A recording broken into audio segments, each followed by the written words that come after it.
Lukas pasal yang ke-11. Kita akan membacanya dari ayat yang ke-27 sampai ayatnya yang ke-28. Lukas 11 ayat 27 sampai 28 saya akan membacakan bagi kita semuanya. Demikian firman Tuhan. Siapa yang berbahagia? Ketika Yesus masih berbicara, berserulah seorang perempuan dari antara orang banyak dan berkata kepadanya, "Berbahagialah ibu yang telah mengandung engkau dan susu yang telah menyusui engkau." Tetapi ia berkata, "Yang berbahagia ialah mereka yang mendengarkan firman Allah dan yang memeliharanya." Sampai demikian pembacaan firman Tuhan. Kita sambut dengan pujian.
Janji dan pengharapan kita di dalam Tuhan.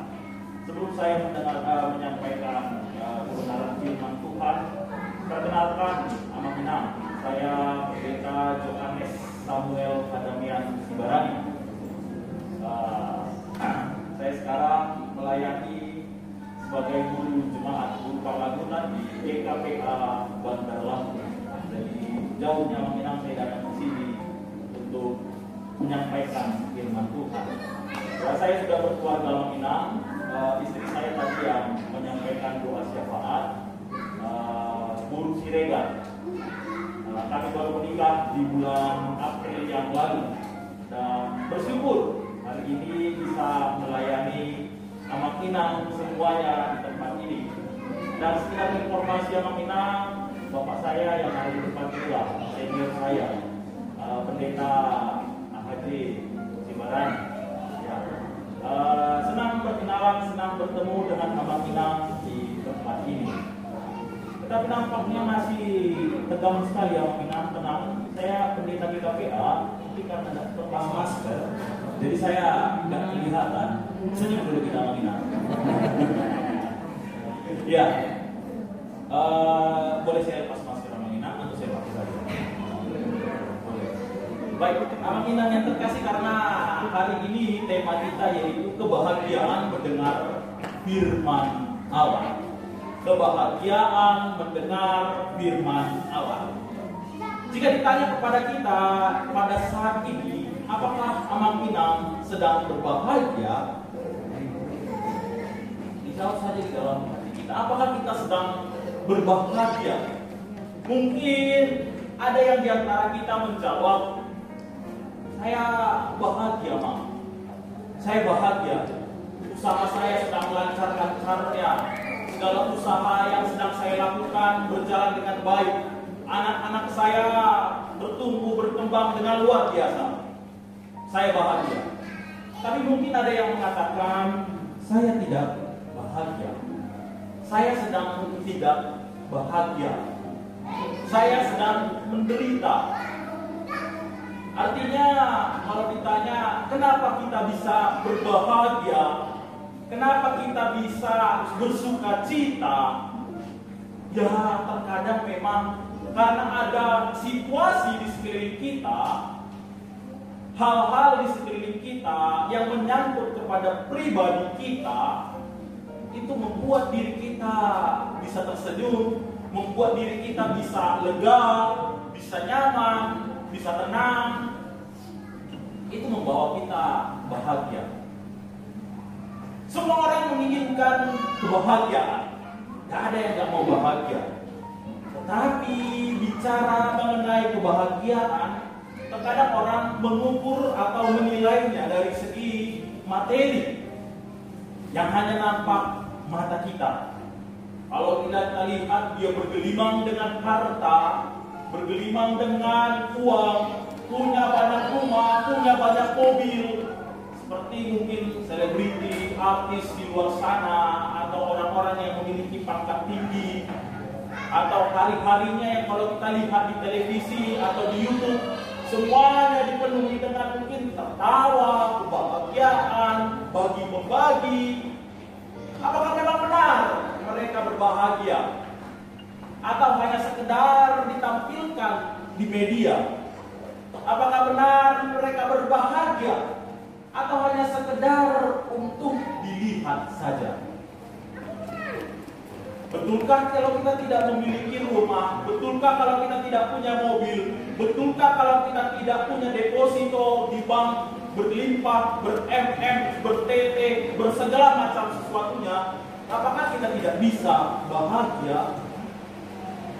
Memang bagi ukuran dunia, untuk mengukur kebahagiaan seseorang hanya berdasarkan kekayaannya. Berapa banyak hartanya, berapa banyak uangnya. Kalau dikatakan apakah bisa membawa kebahagiaan? Bisa, saya katakan. Tuhan katakan pun juga bersahabatlah dengan Mammon, karena bisa mendatangkan kebahagiaan bagi banyak orang. Siapa yang tidak senang kalau mendapatkan uang? Tetapi bukan itu intinya, bukan itu yang terutama. Karena di dalam Tuhan itu semuanya bersifat semu, tidak kekal, tidak abadi, tidak bisa dibawa kepada kekekalan. Kalau kita melihat nama Inam di dalam Lukas 11 yang baru saja kita baca, di dalam judulnya saja sudah dikatakan siapa yang berbahagia, siapa yang berbahagia. Jadi ketika Tuhan Yesus sedang pelayanan sekitar 2000 tahun yang lalu, ketika dia baru saja berkhotbah bagi banyak orang, baru dia mengusir setan dengan luar biasa, ada seorang ibu, seorang wanita berkata kepada Tuhan, dia tiba-tiba teriak, "Berbahagialah ibu yang telah mengandung engkau dan susu yang telah menyusui engkau." Karena dia begitu luar biasa melihat pelayanan Tuhan Yesus, dia berkhotbah, orang banyak mengikuti banyak. Lalu ketika ada orang kerasukan Tuhan usir, dia katakan, "Berbahagialah, betapa senangnya ibumu, betapa luar biasanya orang tuamu, betapa bangganya orang yang telah membesarkan engkau."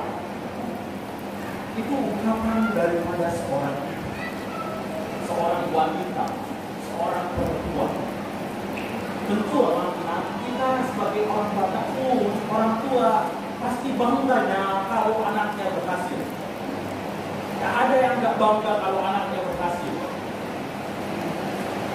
Makanya kita mau bekerja keras agar anak kita bisa sekolah tinggi, agar dia kalau dikatakan jadi orang.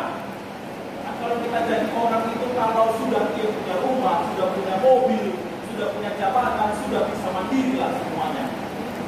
Kalau dia sukses, bisa kita ceritakan, wah, kalau si A di sana di Jakarta begini dia kerjanya, wah, kalau si B begini dia kerjanya di Jakarta di sana, wah, di sana dia pimpinan ada di Papua, wah, di Kalimantan dia punya banyak segala macam. Kita bangga menceritakannya. Tapi kalau anak kita ada di rumah, anak bangga yang kita bilang, diam-diam, biarkan. Tapi kalau dia merantau di luar sana, kita bisa ceritakan, wah, begininya segini, begininya ini, begininya itu. Artinya kita bangga. Dan itu hal yang wajar. Bahkan akhirnya terkadang saling membandingkan. Nah, itu persoalannya. Dibanding-bandingkanlah anaknya. Kalau si A bisa, kenapa kok nggak bisa? Akhirnya melihat itulah persoalannya. Karena melihat bahwa kalau nggak kerja jadi A, kamu nggak akan bisa bahagia. Makanya ada orang yang juga hitungan. Kalau kita orang Batak ini senang kali ya kalau misalnya anaknya misalnya jadi apa? Polisi, jadi dokter, jadi hakim, jadi jaksa. Itu luar biasa kali. Kan kalau misalnya anaknya jualan, nggak bangga dia, malu dia. Padahal orang yang berjualan bisa saja uangnya lebih banyak daripada mereka yang kerja di instansi tertentu. Malah bisa membahagiakan banyak orang lagi.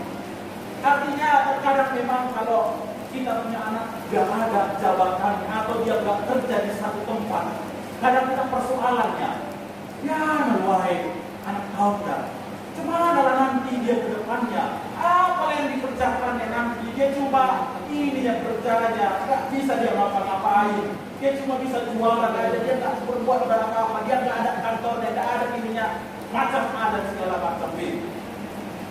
Kalau nggak merantau kan rasanya susah sekali. Padahal kita tahu kalau memang kita ada di dalam Tuhan, Tuhan sudah tetapkan, Tuhan sudah tentukan semuanya dalam porsinya baik itu masing-masing. Ada orang tua kecewa anaknya jadi pendeta? Ada. Makan apa nak katanya? Kalau anak lihat kurang makan ya saya di sini. Enggak kan? Karena pakai kok aja yang makanya nampak perut begini. Kalau enggak sama menang lihat bisa makan pendeta GKPA bisa makan banyak. Artinya tidak kecil, tidak ada yang bisa disepelekan. Pekerjaan apapun itu, pekerjaan sekecil serendah apapun tidak ada yang bisa lagi disepelekan di masa sekarang ini. Kalau kita sekarang melihat bahwa orang sekarang pegang handphone kan kemana-mana kan, bisa diupload di YouTube, diupload di TikTok, diupload di Instagram, mana-mana lah. Kalau ditanya apa yang kerjamu, main handphone katanya. Kalau dulu mungkin di mana-mana ya, kalau sekarang udah upload lah videomu, bikinlah videomu. Biar apa? Biar ada iklannya di YouTube nanti. Artinya itu yang menjadi sekarang persoalan. Anak-anak dulu main game dimarahi. Sekarang kalau kita lihat anak-anak mereka yang main game itu uangnya banyak. Artinya terkadang memang ya tidak ada lagi yang bisa diremehkan. Tidak boleh lagi kita saling meremehkan sama yang lain. Artinya ada porsinya masing-masing. Jika memang kita tekuni, jika kita memang betul-betul ada di dalamnya dan betul menyerahkannya kepada Tuhan. Segala hal apapun yang baik, yang berkenan di hadapan Tuhan, jika dilakukan dengan sungguh-sungguh, akan membuahkan hasil yang baik, akan membuahkan hasil yang luar biasa. Sehingga memang ketika seorang wanita ini dikatakan, berbahagialah ibu yang mengandung kau, sungguh banggalah orang tuamu, karena melihat Tuhan Yesus sukses. Walaupun Tuhan Yesus pada saat itu dibenci oleh orang Farisi, ahli Taurat, tapi ibu ini bangga melihat luar biasanya Tuhan Yesus ini. Walaupun dia seorang tukang kayu, walaupun dia tidak ada apa-apanya dari kota yang sangat kecil, tetapi ibu ini katakan, berbahagialah ibu yang mengandung kau. Nah, Tuhan Yesus mengcounter itu. Karena memang sesungguhnya bukan hal yang nampak saja itu yang menjadi kebahagiaan kita sebagai orang percaya. Apa yang kelihatan saja itu bisa disetting. Tetapi Tuhan katakan apa? Yang berbahagia ialah mereka yang mendengarkan firman Allah dan memeliharanya. Mereka yang mendengarkan firman Allah dan memeliharanya. Jadi luar biasa yang Tuhan katakan ini. Sebab apa Pak? Kalau boleh saya tanya, senangnya kita dengarkan firman Tuhan, atau bahagia kita kalau dengarkan firman Tuhan, atau malah kita menjadi malah gelisah, atau kita malah menjadi malah kalau di gereja jadi ngantuk, atau kalau misalnya di tempat lain kita jadi risih.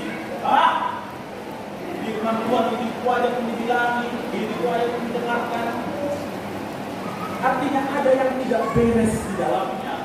Ada yang persoalan yang perlu diselesaikan. Kalau saya sewaktu di kampus, kalau ada pendeta dosen berkhotbah, saya katakan kalau kalian ngantuk waktu mendengarkan firman Tuhan, berarti ada roh jahat yang sedang tidak ingin kalian mendengarkan firman Tuhan. Berarti ada setan yang ingin kita tidak bertumbuh di dalam Tuhan. Itu setan. Bayangkan Alina, dia pulang dengan mengalihkan diri. Artinya apa? Jangan sampai kita menutup telinga kita daripada firman Tuhan. Jangan sampai kita terlelap mengabaikan apa yang menjadi kebenaran firman Tuhan. Dikatakan yang berbahagia siapa? Yang mendengarkan. Bukan hanya didengarkan, tetapi yang memelihara. Memelihara itu bukan berarti disimpan, dibiarkan. Bukan saja dibiarkan, tetapi dipelihara. Betul-betul ditumbuhkan, betul-betul dirawat, betul-betul dijaga. Sehingga apa? Bertumbuh, berbuah, berakar, jadi berkat bagi banyak orang. Ini yang Tuhan katakan. Berbahagia engkau mereka yang mendengarkan firman Allah. Sebab apa? Sebab apa? Anak Inang yang terkasih, di dalam episode kita tadi dikatakan dalam Mazmur 119 yang sudah kita baca, dikatakan bahwa dengan apakah seorang muda mempertahankan dikatakan apa? Dengan menjaganya sesuai dengan firman. Artinya jelas. Anak Inang kalau kita baca Mazmur 119 itu luar biasa sekali sebenarnya. Hebat. Di situ walaupun itu merupakan pasal terpanjang Mazmur 19, tetapi di situ intinya adalah berbicara tentang apa? Menjaga hati kita sesuai dengan firman Tuhan. Pernah kita dengar lagu Firman-Mu biarlah di hatiku. Itu dalam Mazmur 119 ayat 105. Artinya bicara tentang firman Tuhan itu berderet terus semuanya. Jadi Mazmur 119 ini itu luar biasa disusun. Kalau sesuai dengan abjadnya orang Ibrani, orang Yahudi sesuai dengan huruf Ibrani, dari Alef sampai pada akhirnya, awalan sampai pada akhirnya, itu disusun sedemikian rupa. Untuk berbicara apa? Bahwa hidup kita harus diawali dari firman Tuhan dan diakhiri oleh firman Tuhan. Makanya dikatakan dengan apa seorang muda mempertahankan kelakuan yang bersih. Dikatakan apa? Menjaga sesuai dengan firman Tuhan. Artinya betul kita harus sungguh-sungguh terus tetap hidup agar jangan apa? Menyimpang ke kanan atau ke kiri. Di tengah masa sekarang ini kita perlu memang menjaga diri kita. Bagaimana caranya? Dengan membaca firman Tuhan, dengan menghidupi firman-Nya. Persoalannya apa? Terkadang kita mencari, mendengarkan, memelihara firman Tuhan hanya setengah-setengah. Tetapi pemazmur katakan apa? Dengan segenap hatiku aku mencari Engkau. Artinya perlu dengan sungguh-sungguh, perlu dengan di dalam mendengarkan firman Tuhan. Sehingga apa kita di sini kita dikatakan bahwa agar kita jangan menyimpang ke kanan atau ke kiri, agar tetap lurus, agar jangan salah jalan, agar jangan salah tujuan, salah mengarah. Firman Tuhan ini jelas sudah diterjemahkan ke dalam berbagai bahasa. Ada seorang tokoh Alkitab yang dulu menerjemahkan Alkitab bahasa gereja, seorang teolog namanya William Tyndale. Dia dulu akhirnya dihukum mati karena menerjemahkan Alkitab. Kalau kita bisa lihat di dalam Google itu jelas namanya William Tyndale. Jadi dulu memang Alkitab kita ini tidak boleh sembarangan diterjemahkan, tidak boleh sembarangan ditafsirkan, hanya orang-orang tertentu saja. Tetapi pendeta ini, karena dia rindu bahwa kalau kita tidak tahu isi firman, tidak ada gunanya. Bagaimana mungkin hanya pendetanya saja, hanya orang-orang yang di atasan saja yang tahu firman. Jemaat juga harus tahu, itulah semangatnya.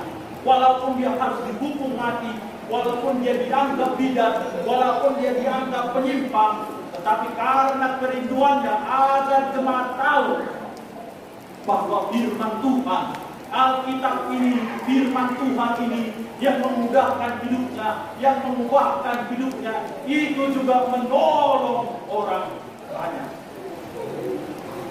Sehingga dia terjemahkan, sehingga dia bantu banyak orang. Anak inang yang terkasih, itu kebahagiaannya. Itulah kebahagiaan kita sebagai orang percaya. Tuhan katakan berbahagia. Sebab apa? Karena firman kita tahu apa yang harus kita lakukan. Ibaratnya menginang, kalau kita baru beli TV baru, kan sekarang macam-macam TV ya, ada canggih-canggihnya. Kalau tidak ada buku petunjuknya, kita nggak tahu mau dari mana menghidupkannya, mau dari mana mengganti channelnya, atau segala macam. Atau kalau kita beli handphone baru, kalau kita tidak baca buku petunjuknya, handphone yang mahal apapun, kalau kita tidak tahu memakainya, tidak ada gunanya. Firman Tuhan berikan bagi kita secara cuma-cuma. Bisa dibaca berulang kali, bisa kita nikmati. Menang-menang, di sini saya mengajak kita untuk semakin serius merenungkan, membaca firman Tuhan dari hari ke hari. GKPA waktu sinode kemarin menggalakkan kembali gerakan membaca Alkitab. Bacalah Alkitab terus-menerus. Adakah yang sudah lulus atau sudah selesai membaca Alkitab pun seumur hidupnya sampai sekarang? Kalau belum ada, inilah saatnya. Kalau sudah, baca lagi. Karena firman Tuhan itu baru setiap hari dan tidak akan pernah berubah. Jadi anak-anak yang terkasih, bahagia kita bukan karena memang sudah banyak segala hal, karena memang diucapkan. Ada salah satu filsafat mengatakan, jika seluruh dunia diberikan kepada seseorang, itu pun tidak akan bisa memuaskannya. Satu dunia ini diberikan kepada satu orang, tidak akan bisa memuaskan seseorang. Tapi dengan hati yang bersyukur, mau sebanyak apapun, sedikit apapun, seseorang bisa puas. Artinya firman Tuhan, jika ini memang memenuhi hati kita, jika firman Tuhan yang berbimbing menuntun jalan kita, kita tahu mana yang benar, mana yang salah, mana yang merupakan kehendak Tuhan, mana yang hanya merupakan kehendak dunia. Biarlah kita jemaat GKPA Selambung menjadi orang-orang yang mencintai firman-Nya lebih daripada apapun, mencintai firman Tuhan, yang mau mendengarkan, yang mau memeliharanya dalam hidupnya masing-masing. Sehingga kita semakin bertumbuh, sehingga kita semakin bertua, sehingga ketika kita mengakhiri hidup kita pun janji Tuhan